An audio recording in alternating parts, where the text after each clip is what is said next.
Hey, what's going on, friends and theme park fans? This is Stix here for another Stix Top 6, where I count down the best and worst that theme parks have to offer.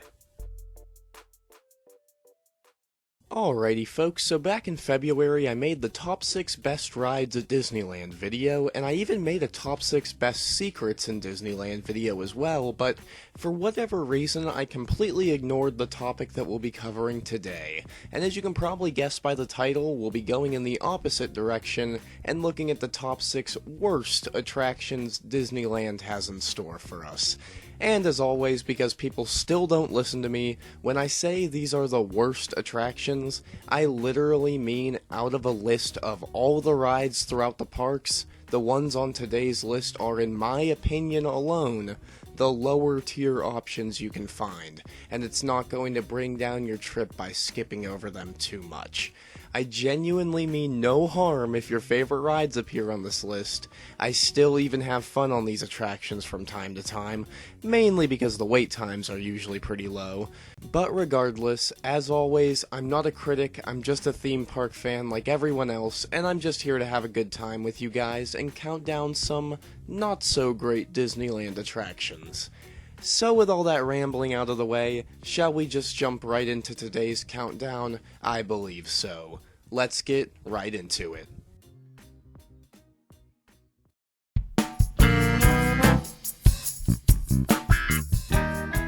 Just to further drive home the point that these attractions aren't necessarily that quote-unquote bad, we'll be heading over to Hollywoodland and Disney's California Adventure to take a look at Monsters, Inc. Mike and Sully to the rescue. The story of this attraction is just sad, honestly. CEO and all-around lovable guy Michael Eisner had an idea for an opening day thrilling dark ride attraction for California Adventure called Superstar Limo. It would have been a speedy car chase away from paparazzi on your way through the Hollywood Hills, sorta like Rock and Roller Coaster but slightly less intense. However, around the same time construction was being done on this attraction, the late Princess Diana was tragically killed in her car while avoiding paparazzi. And needless to say, the horrific event and the ride story had way too many similarities for Disney to be comfortable opening the attraction. So, the story had to be changed significantly to the point of even adding a bizarre puppet agent smoking a cigar guiding your tour. I don't even know. But they also slowed the ride way down and added a bunch of celebrity cameos that truthfully only Michael Eisner or other folks in the movie industry would have thought were entertaining.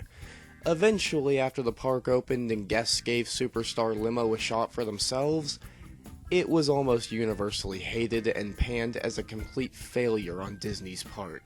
However, it did stick around for 5 long years, until of course, Monsters, Inc. Mike and Sully to the rescue came literally to the rescue, and reused the exact same ride track, same ride carts, and even the same animatronics, just covered in different outfits and whatnot, to create the world of Monstropolis. It's honestly a little strange to go back through the ride knowing all this. It's kind of eerie, like a Telltale Heart kind of thing. But anyway, Monsters, Inc. was and still is better than Superstar Limo ever could have been. That's not even an argument. But because it's essentially the same lousy ride as before, I still don't think it deserves a ton of credit. There is definitely a reason it takes the number 6 spot today, because it is seriously debatable and there are some really good aspects of this ride, but overall I think it earns its place on the quote-unquote worst list, even though Mike and Sully truly did come to the rescue.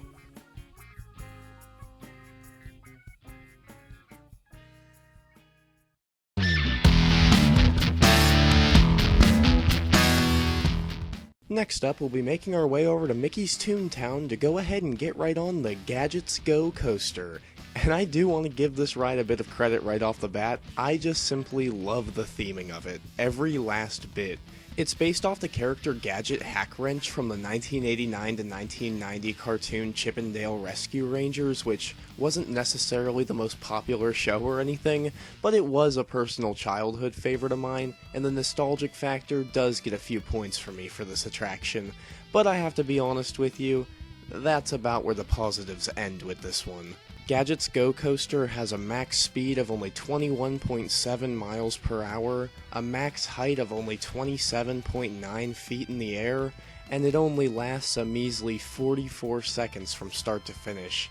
And I strangely enough tend to see a fairly long line for this attraction more often than not, so you're definitely not getting your weight's worth with this one. I honestly think the sight of the ride carts going around this insanely themed track is more fun than waiting in the line to take part in its incredibly short duration. It honestly just feels kind of pointless to me. But honestly, I'd rather not end this one on a painfully sour note, so I'll mention one last thing that's alright about this ride. The track layout is pretty cool, honestly. On your ride, you'll go through mountains and caverns, and hop over and under the track all around, and a bunch more. So in that regard, it at least gets a little thumbs up from me. But in the end, I still feel as though Gadget's Go Coaster belongs here at number 5. But let me know what you guys think about this one, I'm curious.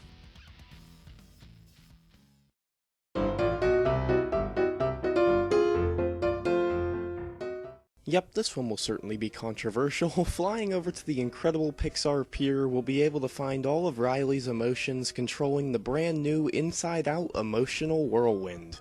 And just like the Gadget Go Coaster, I need to say before anything else, I really do love the theming of this attraction. Disney pretty much always does a great job with that part, but honestly, to sort of go back on my word a bit, I honestly preferred the original theme of this ride back when it was Flix Flyers based on A Bug's Life. And I know A Bug's Life is nowhere near as relevant as Inside Out in 2019, but in my own opinion, Flix Flyers had great references to Pixar and the movie itself all thrown in, and for a general C-ticket attraction, I still considered it one of my favorites throughout the entire park.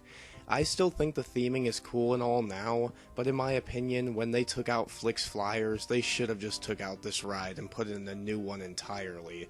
Not the same exact ride, but with inside-out characters. Now, just in my eyes anyway, I'll always be wishing it was something else.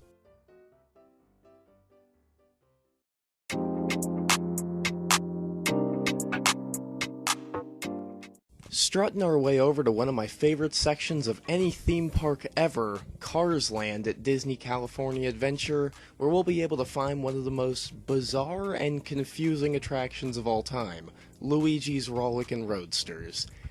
I seriously don't even, get this one. I see people of all ages coming off this ride disappointed and baffled at what they just went through, and I can't blame them really. Essentially, the story of this attraction has Luigi inviting all of his cousins from Italy over to have a dance party in his tire yard, and that's it.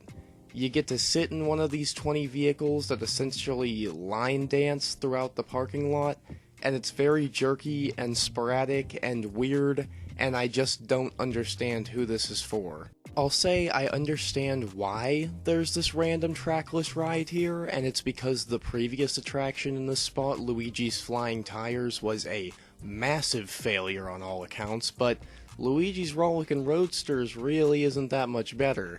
I guess I'll give it some credit, the music is great, the ride vehicles are all funny looking, and this ride is very visually pleasing. I find myself watching people ride it through from time to time, and how can I not mention that this ride even has a Halloween theme and a Christmas theme at those times of the year, which does hit a soft spot with me. So, in the end, Luigi's Rollickin' Roadsters isn't all bad, I guess. It just really confuses me to no end what it even is.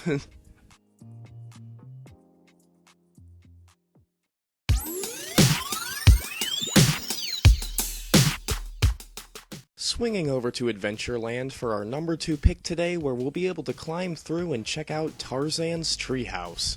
This walkthrough attraction, just like its predecessor, the Swiss Family Treehouse, which still exists over in Walt Disney World, are both incredibly underwhelming experiences. They're nothing more than interactive queues, essentially. Long, drawn-out, hot, and exhausting interactive queues. I can say, I guess, that there's a few fun secrets and references hidden throughout the treehouse that are pretty cool to find, like you can find Mrs. Potts and Chip at one point, but there's really just not much to say about this one, honestly. It's just a treehouse with some statues of Tarzan characters that takes like 20 minutes to walk through. Unless you're a huge fan of the characters or the movie itself, I just don't see you finding much enjoyment out of this one, or anyone for that matter. The movie Tarzan and this attraction both came out in 1999. In my opinion, it's about time we used this fairly big area for a new and improved attraction and just scrapped these treehouse walkthroughs entirely. Even if Disney really wanted to keep the Tarzan theme, I'm sure something much bigger and better could fill their spots relatively easily.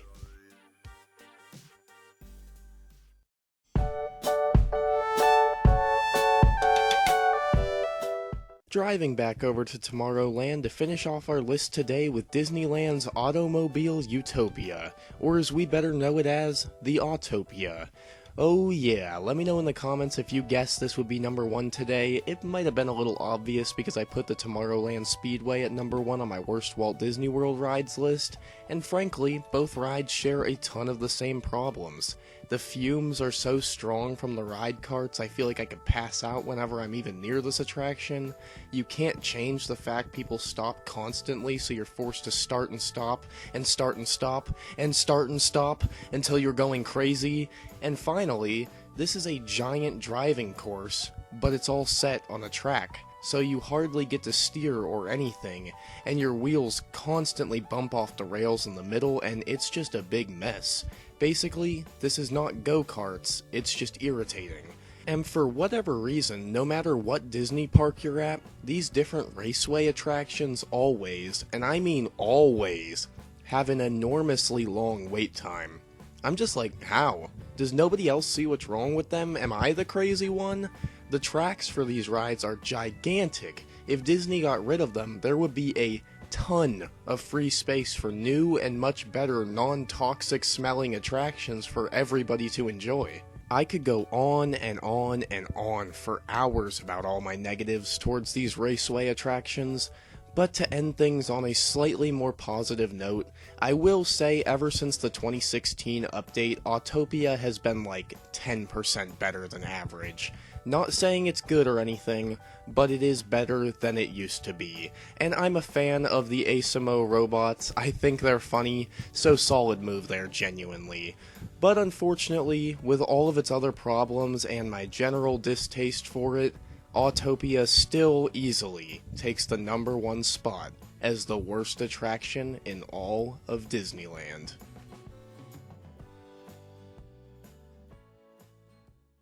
Alrighty folks, that's gonna about wrap up my Stix Top 6 worst attractions in all of Disneyland. I really hope you all enjoyed the video. If you did, please consider leaving a like, comment, subscribe, and share the video around. It'd mean a lot and help out a ton. Also, leave in the comments what you guys consider to be the worst attraction in all of Disneyland so we can start a conversation down there.